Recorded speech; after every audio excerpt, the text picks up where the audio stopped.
So say, Christina, if you want to make an infographic for this episode after our conversations ended, where would you start to find a new solution, given you don't already have one? Like, what's the first thing you do when you want to find a new software or find a new product? You Google it. Exactly. So we knew that. We were like, okay, great. So we already know where our customers are hanging out. We know they're aware of the problem they're solving, and they're looking for it through Google, right? Those are very two important questions to ask yourself before you even spend a penny on SEO. This is an SEO conversation that I have not had before, and I honestly underestimated the importance of earning backlinks for two reasons. One, I knew it was important. Like, we always talk about earning backlinks for our clients when we earn them exposure because it's super important for SEO.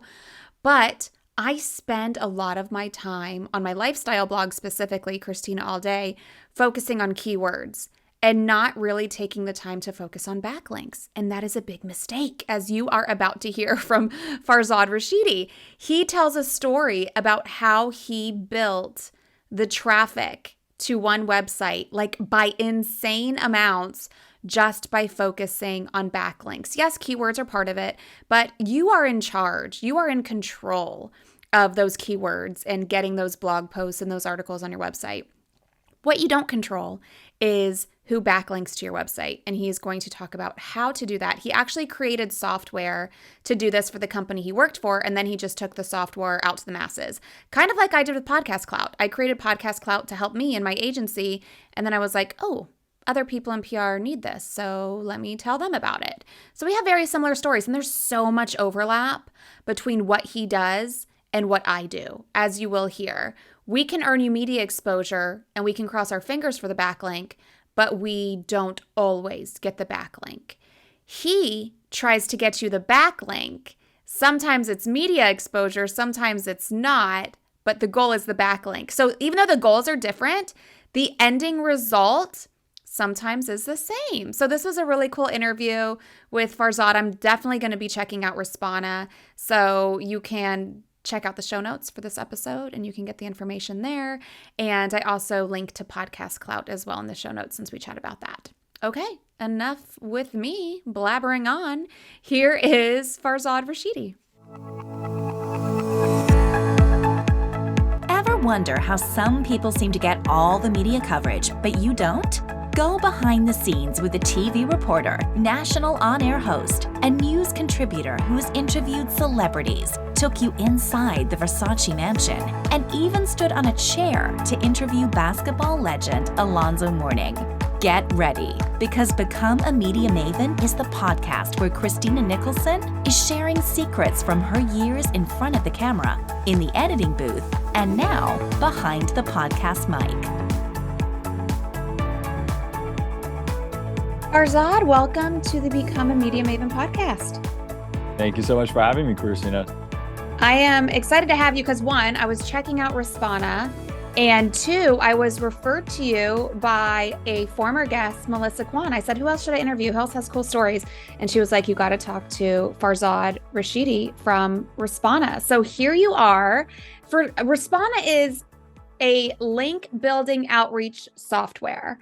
Now, at first glance, I thought it was like something like for PR where I would help get clients coverage, but there is so much overlap between earning those backlinks and getting people coverage. So explain what Respona does for people who aren't familiar.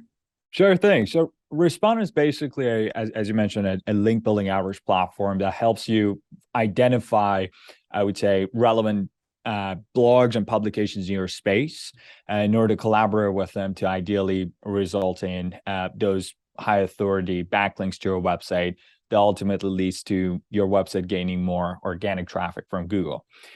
So the process is quite similar in a way that you're still reaching out to publications. However, for journalists, just the goal is different, right? So you're looking for them to write a story on you, and you have a story to pitch you, put together a press, I would say a press release, and you've identified journalists in your space. The flow is completely different when it comes to link building because you're now identifying pages, specific pages on your website that are already been built to optimize for search engines. However, they're very competitive to rank for now. You ideally want to find, I would say, relevant places around corners of the web that would make sense for them to mention you and refer to that particular page in order for your website to start getting rankings for your keywords. So when it comes to earning backlinks, obviously it's important for SEO. Is it the quantity of backlinks or is it the quality of backlinks? Because I feel like this is like a big debate in the SEO world. I don't think necessarily it's a debate. I think it's a little bit of both. Obviously, you want links. So unfortunately, there's been a lot of malpractice in this space in a way that a lot of people, when they want to build backlinks, they go just work with a freelancer or agency. They just purchase some links and they slap it on there and it just never works. Or if it does, it's temporary. Next update sort of knocks it down and they're like, oh, SEO doesn't work. So basically what I would recommend is to conduct outreach yourself as much as possible instead of you relying on another third party to do so, because it's very difficult to have a sense of quality control, I would say. So you want to make sure you are using white hat techniques. Like I'm happy to give a few examples of what are some of the things that we are doing that basically builds relationships with other publications in your space versus you just spamming the world or just purchasing links. But at the same time, you need to combine that quality, which is defined as, relevancy. Obviously, you don't want to get links from a cooking website if you're selling a SEO software, right? So and also how popular that website is, what's their backlink profile looks like. And so obviously those are all important, but at the same time, if you have one of those, isn't going to do much. So you need that quantity as well element to it. So it's a little bit of both, I would say. So but what really matters at the end of the day is the keywords and how competitive it is for ranking, because if you're trying to rank for some of the higher competitive keywords, you're going to need more authoritative, more quantity when it comes to links. And for some of the keywords, you don't even need to bother because there's so little competition that you don't really need to even do sort of average for. So that sort of depends on, I would say, the type of industry you're in and the type of keywords you're trying to rank for. I feel like a lot of people in SEO, they focus more on the keywords and the stuff that they put on their website more so than earning backlinks, because the keywords, getting those on your website, that's 100% in your control. That's right. Earning backlinks, it's a little more complicated. So this is where a lot of people maybe don't execute as much as they should. So can you talk a little bit about why they should make this part of their SEO strategy? Sure. I can tell you a little story. So I actually started my career in marketing at a company called Visme. Have you heard of Visme before, Christina? I have. It reminds me a little bit of Canva. Yes. Yeah, Okay. absolutely. So we started around the same time as Canva. Difference is Visme is more built for businesses. So we focus on SMB and enterprise. Canva is more of a B2C software catering to everyone. So you get a little more power, but that comes with a little more complexity. So when we started, a company was started back in 2013 when infographics and stuff were still very new. And basically what we decided to do, so we're still to this day completely bootstrapped, never raised any outside funding. And just to give you a snapshot of where we stand now is that we're a team of over 100 people, fully profitable, over 16 million active users. And the way we accomplish is all through our organic traffic. So right now, Visme's website is getting close to about 3.5 million organic visitors to our website every month. Wow. Didn't get here overnight, took some years. But so let me tell you what we did to get there. So when I joined the company, I was the first marketing hire, and we were just trying to figure things out. We're like, okay, well, we built this product, it's cool, but we don't know how to put it in front of the right people. So obviously, paid advertising is great, but it's got a cap on the ROI because obviously, as a bootstrap company, there's diminishing ROI. So double the budget, you don't get double the conversions. At some point, it just stop making sense to scale. Cold outreach for us didn't make any sense because we're not an agency that charges thousands of dollars, right? We were selling a $15 a month product. So it just doesn't make financial sense to go hire salespeople selling door to door. And so what we ended up with, we were like, okay, well, let's put ourselves in the shoes of our customer, just trying to first figure out how they identify or find a solution like ours.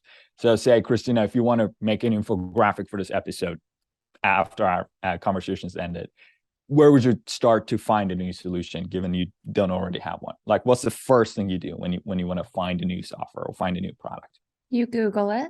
Exactly. So we knew that. We were like, okay, great. So we already know where our customers are hanging out. We know they're aware of the problem they're solving, and they're looking for it through Google, right? Those are very two important questions to ask yourself before you even spend a penny on SEO. Are your customers aware of the problems you're solving, right? Or you're nice to have? Two, are they actively Googling for it? And if either questions is no, answers to these questions are no, don't touch SEO. Go stick to whatever makes sense for you, right? If you run a lifestyle business, go pour it into TikTok ads or Instagram ads, or if you're running a super expensive medical device company or sell a very expensive service, stick to hiring salespeople, cold outreach, right? SEO is only an ideal acquisition channel for a subset of companies, and that's something I really want to advocate for. So it's not the right fit for everyone. So we knew that it was a perfect fit for us. Problem was when we went out, so we spent 2 months doing keyword research, right? So we bought Ahrefs and SEMrush and did some keyword research and identified the relevant keywords and started building like landing pages, and we wrote some blog posts, right? That's what everyone defines as SEO. Make sure our site loads fast. And guess what happened? Tell me. I'll give you one guess. Nothing. Absolutely nothing. It was crickets. I think we had 2 visitors. One of them was my mother. She's always my biggest fan. Thanks, Mom. Thanks, Mom. Yes. And the other person, I don't know who that person was, but it was kind of embarrassing. I'm not going to lie. After spending all that time building all these pages, we put it up there and it was just nothing. And so we're like, okay. So I pulled up Google. I was like, all right, for example, one of our top keywords was presentation software that we had built a landing page for. Can you Google this for me, Christina? Can you open a little incognito tab on your browser so your existing search history doesn't impact it? Yeah. And just Google the keyword presentation software. I did it. All right. So you see how right underneath the search box, it tells you how many search results pop up? Like about how many results? 951 million. Okay. Close to about 1 billion search results with a B. Yeah. Now scroll down. What's the first organic results you see? Oh, it's Visme. Woohoo! All right. It is. After all the ads, it's Visme. That's right. So there are 1 billion search results. So I was like, okay. I looked at our founder payment. I was like, listen, if we have the top 1% content, right, in terms of quality of content, however way you want to define that, right? So we brought all the experts to write this landing page. It's the fastest loading web page and with the most amount of value. Say we're in the top 1%. When there's 1 billion search results, we're still on the hundreds of millions of search ranks, right? So how would we go about, or in the tens of millions? Can't do math. So how do we go from millionth search result to top 3 or top 10 ideally? And we're like, okay, well, let's understand how Google sourced these, because it's a problem, right? So if you have billion web pages, how would you go about ranking them if top 1% are pretty good in terms of however way you want to define quality of content? So the way we understood that search engines work is based on this vote Mean Girls popularity contest, right? So the more other popular websites are talking about you and referencing you through these little hyperlinks, the more it signals to these search engines that, hey, this must be a credible resource because other people are talking about it. Now, this is interesting, isn't it? So now it's not only relevant, it's not only reliant on the content you put on your website, it's now also what other people think about it that makes it so difficult to start ranking, right?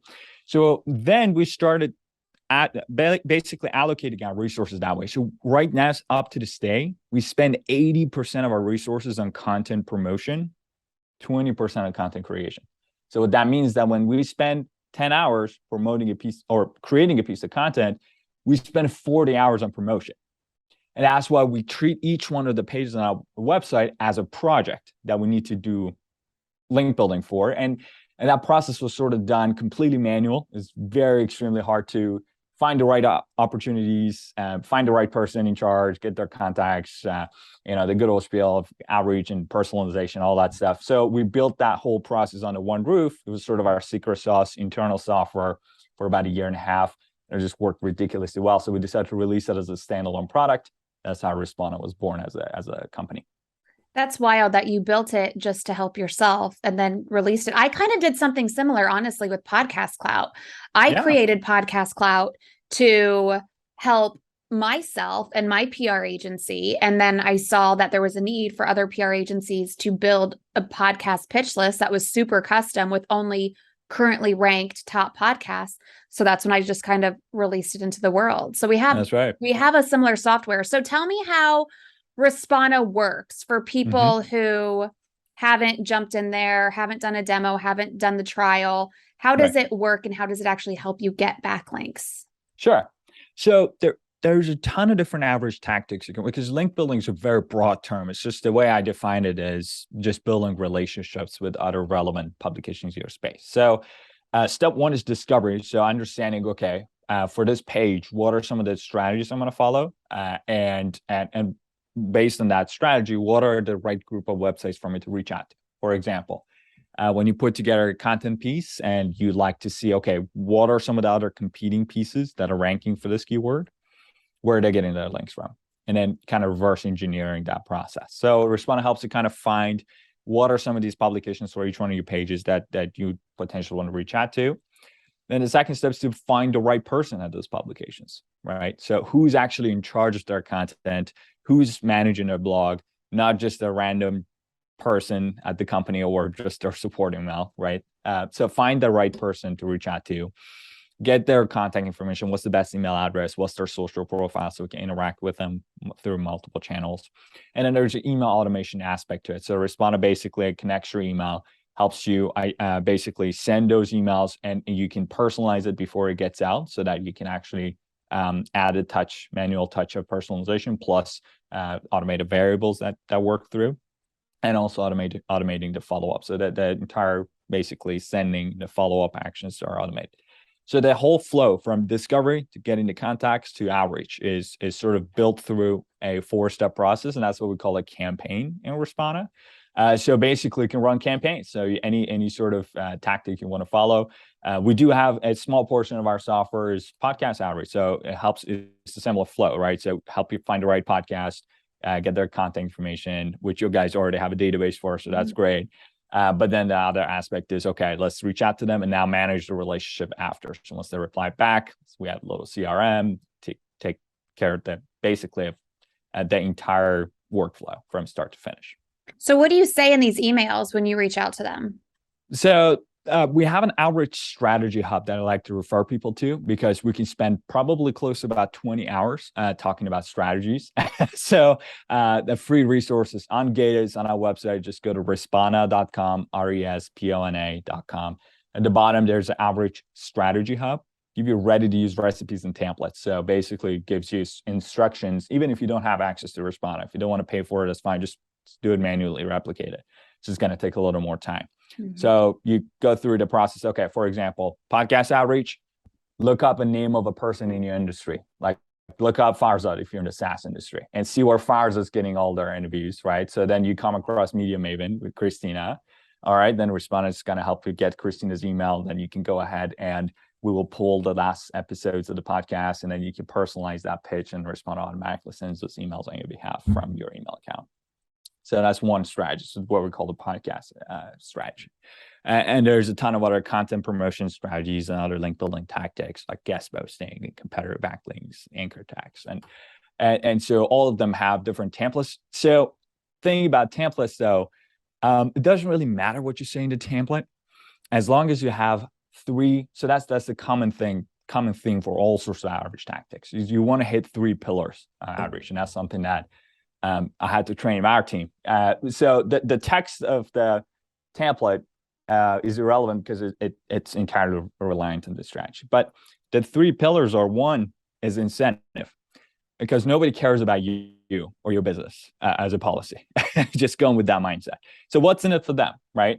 So for example, me coming on the show, I'm helping Christina create a piece of content, right, that you can publish to your audience, and I'm spending like 30 minutes, an hour of my time, and build that relationship with you, and helping you create the content, and in return, we get a reference to Respona's website from your website, and also free advertising to a niche audience. So it's a win-win for the both of us. So that's great. And plus, we build that friendship, right? I come down to Florida and hit up Christina, like, hey, what you doing? So basically what I'm trying to say is there's a lot of benefits to building relationships with smart people in your industry. So making sure you include that incentive in there in a way that is non-cash, because you want to make sure that you're not crossing some of those red lines by Google. So you're not just throwing cash at people to get a backlink. Normally also, main reason why we don't pay for links is because the type of websites that accept payments for links aren't the websites you want to get links from anyway, right? So if someone reaches out to you, Christina, say, hey, I'll give you $100 for a backlink on Media Maven. What are you going to do? Ignore that email, right? Mm-hmm. I got one today and I deleted it. Exactly. Because the type of websites we want links from don't want to work with you in the first place if you're just offering cash. So having that incentive in place. 2 is level of personalization. You don't want to just send the same cookie cutter template to everyone, because guess what? Everybody's getting these pitches. So standing out from their inbox is a big deal. And 3, picking the right strategy and kind of staying within your league. So when it comes to link building and outreach, it's not a game to shoot for the stars. It's a matter of making sure you start within ranges of websites that are within your grasp. And as you gradually increase your authority, then you start reaching out to some of the bigger websites to collaborate with, right? So like, for example, Visme's website is a lot more authoritative than Respona. So Visme is collaborating with HubSpot and with a bunch of other big guys in the industry, because guess what? We're getting 3 million in traffic and we're in the top 4,000 websites in the world. So we can now reach out. Respona, we never touch HubSpot, right? We actually got a link from them because one of the writers mentioned us, but the type of websites we work with are in the smaller scale. So kind of making sure you have the right strategy in place for your industry and for your pages, and then kind of staying within your league is a big important factor. It's going to determine how well the campaign is going to perform. And that's pretty much it. The rest of it is just a matter of, hey, here's the strategy, here's what's in it for you, and let's do this. I love it. That's very, very similar to pitching the media to earn coverage. There's a lot of overlap. The only difference is with you focus on the backlink, and we focus on the media coverage, which sometimes does not include a backlink, because that's right. That stuff, it's out of your control. We always hope for one, but sometimes, you don't get one. So it really just depends. How long does something like this take to see results? Because SEO is one of those things where it's like, you got to be consistent for months. And when you start seeing results, how do you maintain the results? Are you still going at the same rate you were before you saw seeing results, or can you kind of slow down to maintain? Absolutely. So I can just throw numbers out there, Christina, but at the end of the day, they don't mean anything, because one, what do you mean by getting results? You mean getting customers? If so, how many customers? Right. That's true. That's true. Okay. To start, we'll take the sales out of it and just talk about ranking, because you could rank and you could have a terrible website and then that won't convert. So let's talk about ranking to start seeing results, as far as like moving up in the ranks, getting closer to page 1 or getting page 1. If you are a newer website who hasn't focused on this before. Right. So that, again, there's this SEO meme that there's this guy who has this like little label and it's a tank of water that's leaking, and then he just slaps this duct tape on it. And then in the SEO game, we call this, it depends. We use it to repair anything or answer any question. Same thing applies here. So what keywords, right? How competitive are they? You can rank tomorrow if it's a non-competitive keyword in a very niche space that there's not a whole lot of competition. If you're going against presentation software, good luck, right? It's going to take years. So I think it's a wrong question to ask how long it's going to take.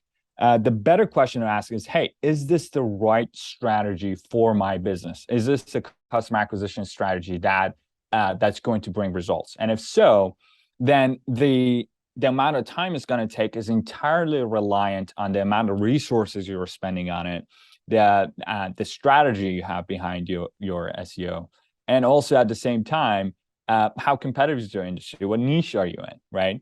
So it's very easy to say, oh, SEO is going to take 3 to 6 months. That's just an arbitrary number someone threw out that I don't understand where they got that number from, right? So what I'm trying to say is that it's a yes or no question whether you should invest in SEO. Are people aware of the problem you're solving? Yes. Are people Googling for it? Yes. Then it's idiotic not to spend any resources on SEO, because that's just leaving money on the table, regardless of however much it's going to take, right? Because that's the way you're going to make your business successful, because that's where your customers are. You need to go present it to them. And if the answer to any of these questions is no, then it's idiotic to go invest in SEO, regardless of how much time it's going to take to work, because it's just not the right strategy for you. That's not how your customers are shopping, right? So, for example, if you have a lifestyle business, you sell t-shirts. Don't invest in SEO. Guess what? That's not how people buy t-shirts. they see an ad on Facebook, or see their friends wearing one, or right? Go run some PR campaigns with Christina, right? Go do something creative and go on social media, and anything but SEO is better. So what I'm trying to say is that oftentimes we always get hung up in this question of how much time is going to take to work, regardless of understanding whether it's the right strategy for your business. And the answer to 90% of businesses who are likely listening to this interview is no. SEO is probably not the right fit for you, because that's not how your customers purchase your products.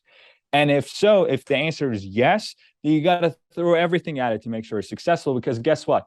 Right now, Visme as a company is getting close to about 20,000 new users to our platform every single day without us spending a penny. Why? Because we invest in our SEO.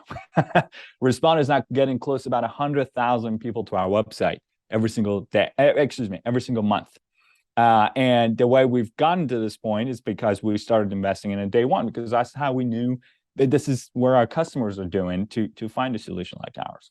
So hopefully that was a very long answer to your question, but yeah, hopefully I kind of elaborated on some things. No, but that's a great answer, because I've honestly never heard that question before.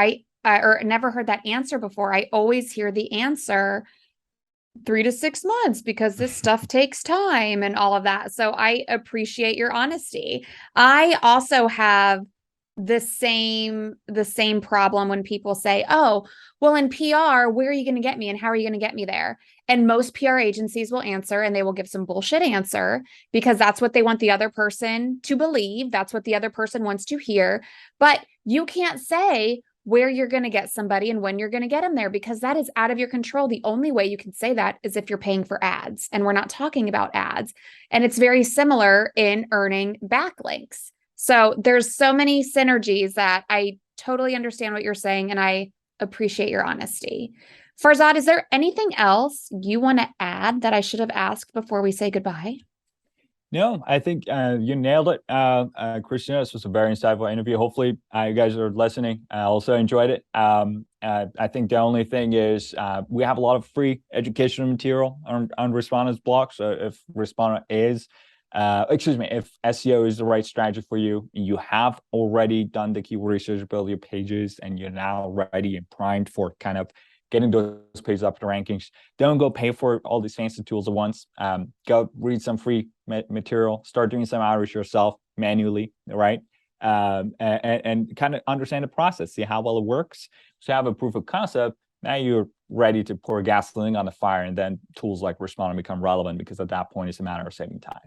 I love this, because if you just go all in on one thing, like it could be your only marketing strategy. Like you just need, because it's so hard. I mean, like every week I feel like I bring a new marketing strategy to the table, and everybody's like, oh, maybe try this one, maybe try this one. If you only half-ass all of them, you're not going to get anywhere. You need to focus on one. And how long should people focus on one? Like if this is the one thing they focus on, how long should they focus on it to see if it works? I guess that's kind of the same question I just asked, where it depends. It depends on your industry and the keywords and all of that. Right. And really there is it's more of an art than a science at that point, because, as a business, you can look at each one individually and say, okay, what's your position in the market and who do you cater to? And then that marketing strategy at the end of the day doesn't matter. What matters is you get in front of your customers where they are, right? It could be trade shows. It could be news publications. It could be advertising on social media, right? It could be, so wherever your customers are hanging out, that's where you need to be. And if your customers are on Google searching for you, that's where you need to be. If they're elsewhere, you need to go and throw all your efforts at those and do it as long as it takes. Because guess what? change in the strategy isn't going to necessarily make you more or less successful. It's a matter of how well you execute those strategies. So what I'm trying to say is that channel to get there doesn't really matter as much as you get in front of the right audience. Love that. Okay. If you want to connect with Farzad, his LinkedIn and Twitter is in the show notes for this episode. I also link to Respona at respona.com, and I will share links to many of the other things that we talked about during this podcast episode. Thank you, Farzad. Thank you for having me. This was fun. Thanks for listening. BecomeAMediaMaven.com is where you can get the show notes for this episode and all of the other ones. Please hit me up on Instagram. Tag me at Christina all day if you are listening to this. If you are liking this, let me know. Shoot me a message.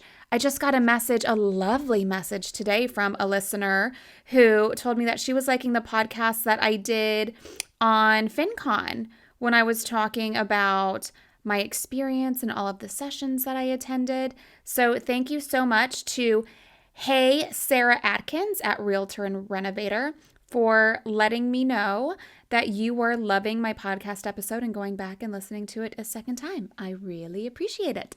Okay, that's it for today. I'll see you again next week on another episode of Become a Media Maven.